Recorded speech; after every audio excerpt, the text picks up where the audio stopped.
And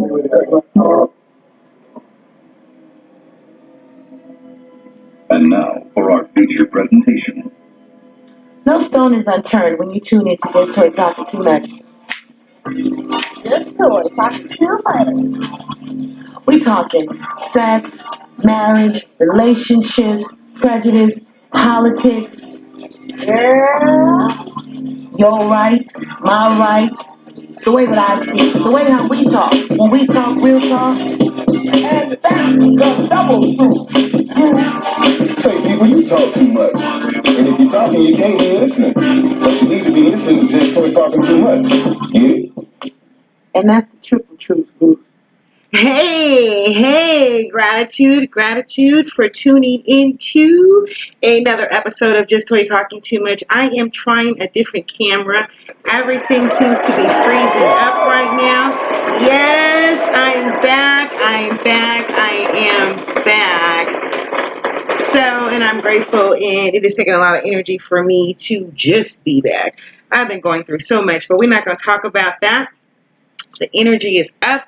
So, gratitude again for Just Toy Talking Too Much. Our sponsor is Gangster Glam. That's GANSTAGLAM.com. Living life in the glamorous lane. They can be found on Facebook, Instagram, as well as Twitter. And they are launching and promoting their pre-fall winter sale. They're also added wigs to the website, so go check them out. Also, you can find me on Just Toy Talking, the number 2much.com, and in the upper right hand corner of the Facebook, give me a thumbs up.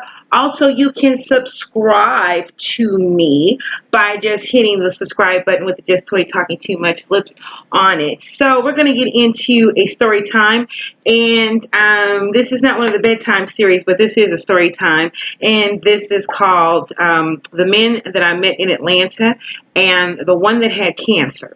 So that's what this one is about. I'm going to be working some different things. Again, I'm using a different camera.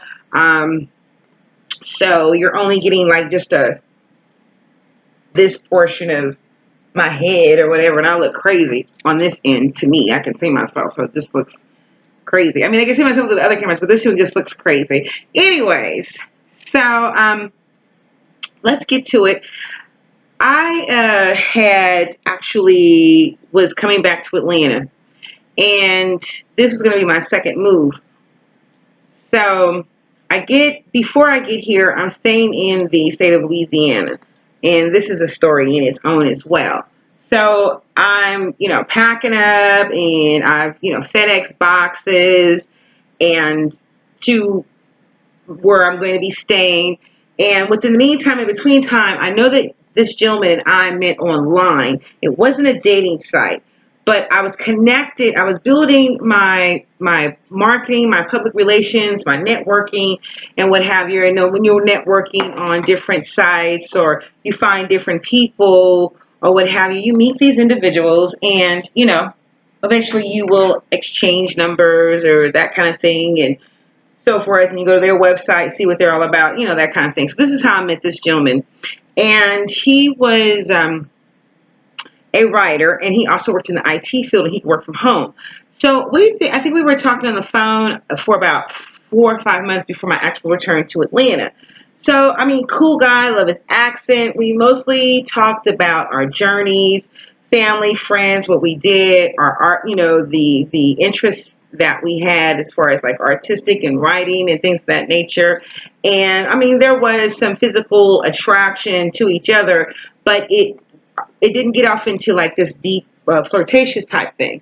Eventually, while we were talking, he was like, well, Toy, when you get here, hit me up ASAP. And, let's go out, let's hang out, let's eat, let's this, let's that. And of course, he knew what I looked like. I, sent him pictures, and he'd gone to my website and things of that nature. So he knew what I looked like, and I knew what he looked like. So I think maybe I didn't do the ASAP. I let him know that it landed, landed safely, and that I would get in contact with him maybe in about 2 to 3 days. Give me some time. So I think I pushed it a little bit longer than that, if I'm recalling correctly. If I'm not, oh, by the way, let me give my disclaimer. I always will be upfront, direct, and always spit and spew my truth. So that means that I am going to be as transparent as possible, as well as people can teach you two things: what to do and what not to do. So I might be telling you some stories of things of what not to do and some things of what to do that could be motivating. So I forgot to give that disclaimer. So anyways, we I think I contacted him maybe 3 or 4 days after. I mean, like, as far as to see him, I don't know, I can't recall or what have you. But anyways, we were made some arrangements to get out to see each other, and so he came and picked me up. Now, he was hanging out in a bar with his friends. They were watching a game, and he was texting me this while he was watching the game, texting me here and there, excited to, see you, get to meet you, a beautiful, conversation. And I was excited to meet him as well in person. So it wasn't a mutual thing between the both of us. So he picks me up, and I just don't hop in the car. I do leave information of license plates, and names and IDs and all of that, because Atlanta is crazy. It is so unlike California. It's ridiculous. Not saying that crazy things don't happen in California, but because of some things that crazy that happen in California, we want to make sure that we don't have those same crazy things here. And then you have a plethora of people who are transients, and they're from other places. And so therefore, you're dealing with a whole different culture. I'm trying to fix my camera here. Okay, that's like a little bit better. So you have people that are from a whole different type of culture, and excuse me, and the way their city runs, the way they operate, everybody doesn't drive the same in every state. You know what I mean? So that kind of thing. Excuse me, like I'm moving around trying to make this camera work, and I thought it was at first. Okay, I apologize. So again, this is new for me. So anyways, we get on the freeway, and I'm thinking, normal guy. Now, pause. Let me say this. The man had told me as we were talking, he had cancer. And I don't know what type. I don't know if it was thyroid cancer, or throat cancer. I think it was throat cancer, something to that nature. And he was doing chemo and radiation. And most of the time that I talked to him, he was always in good spirits. Like he was, really keeping himself positive. He said he had moments. He said he had moments where he'd get depressed and, he would cry and, didn't want to talk to anybody. He said, but majority of the time, he kept himself in good spirits. And every time I talked to him, he was always in good spirits. So I'm like, hey, wow, you're going through this horrible thing and you're getting radiation. So now we get in the car, we're on the freeway, and he's telling me all the drinks that he's had. That not only did he drink at the bar while he was watching the game, he went over to his friend's home and they continued to drink there. Not only did they continue to drink there, they were also doing other things, other drugs, like they were snorting coke, and they were also smoking weed. So I'm like, really? And now I'm caught off guard. So first and foremost, let me be clear. Pause.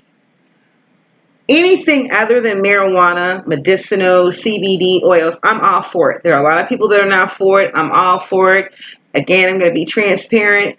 I 100%. Some people think that weed is a drug. I happen to not think it is. There was an argument, not an argument, but a debate that my mother and I had. And my mother is like, Jesus is Lord. God, don't do it. And that's that. And you on these darn drugs and extras. Because I'm going to tell you something with Ethel, my mother, she is like God's good. And that's drugs. And this is not what you do. She is out of it. Like, I'm telling you, just the queens of angels.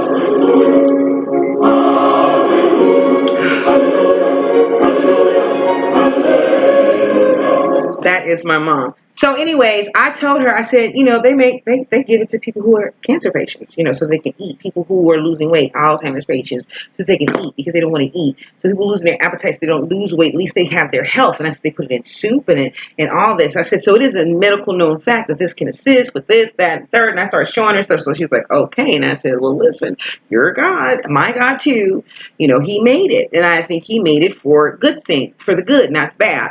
So anyways, moving on with that short story. So I don't think anything is drugs. that's a drug. I think anything like liquor, I believe that, Coke, you popping Percocets, you doing Molly's, you doing X, you doing lean. To me, you are on a drug. It is a narcotic. You sniffing anything other than weed is a drug. And it break you out. You lose weight. You want to go kill somebody. You want to sit up here and be homeless behind a drug. You are a addict. We don't do that. It really doesn't. So at the beginning of the day, it is what it is. So I'm sitting in the car and I'm just totally, when I tell you I was taken for a loop, I was thrown back. So I'm like, really? And I'm like, well, how many drinks did you have? And he's explaining to me, and if I recall correctly, he had like 5 or 6. And when I tell you he was driving like he had never had a drink in his life, and one thing I don't do is drink and drive, and I don't want to be around anyone that does that drinks and drives. So if you're in the car with me, if you hop in the car with me and we've gone out, I don't care. This has always been me, and I see that you've had more than 2 drinks and you're not functioning properly, I'm not getting in the car. Please. I'm not getting in the car. So anyways, he was driving like he wasn't under the influence at all. Then he's telling me he snorted coke. Now I'm trying to figure out, why the heck did you not tell me that you were sniffing coke? Don't worry, I'll wait, when we were getting to know each other. Because you're being transparent, when you had cancer, I don't know why you couldn't tell me that, I know that you smoked marijuana, but, so that you would eat, and he smoked marijuana before then, but he was like, I'm telling you, once I got on the chemo, he said, you don't want to eat. Some people eat, some people don't eat. Chemo affects people differently. There are some people that can go through chemo and radiation and not lose weight. There are people who do go through it from the illness and their body reacts differently. And so you might lose weight. And then if you have to take steroids, it's even worse because now you're putting on weight. So it's a lot of things that these chemicals and this radiation does to one's body, besides just losing hair, of the physical thing of what some people see. But you can, the chemo and the radiation affects people differently.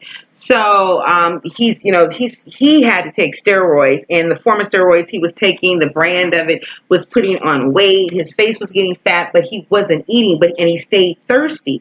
So he says, with all the chemo, as he's telling me all that he smoked some blunts, I was like, damn, like you're on speed, and when you're on speed, you're like, and it's an upper. And then when you're drinking, it's a downer. And when you're when you're smoking weed, it's a calming effect. It's like a downer, but not a downer like liquor, nothing like that. So I'm really like shocked and I'm appalled that I'm in a car with someone that does dope and has had this many damn drinks. And I'm like, well, I don't know how he put F in functioning alcoholic, but today, this night, this evening, this man put the F in functioning alcoholic for me. We were not going to get pulled over by the police. We weren't going to have any issues. We weren't going to have anything was going to jump off because we were good. You know what I mean? And then he explained to me, because I have been on the chemo and the radiation, he said, when I smoke, I don't get high. I don't feel the feeling of, I can smoke blunt after blunt after blunt and won't feel anything. And then I can drink after drink after drink, and I don't get drunk. He said, it is something about the radiation. He said, I can't even taste food.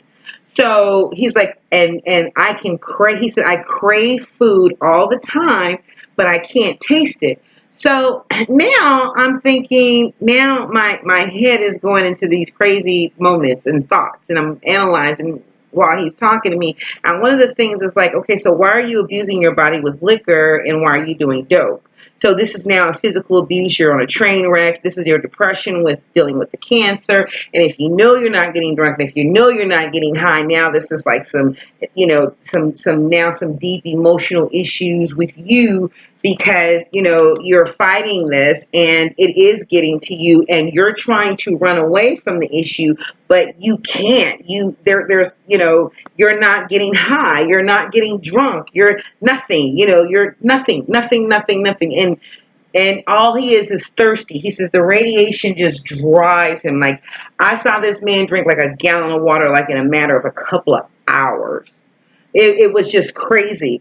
So anyways, I'm hearing this, and I'm like, what the hell did I get myself into?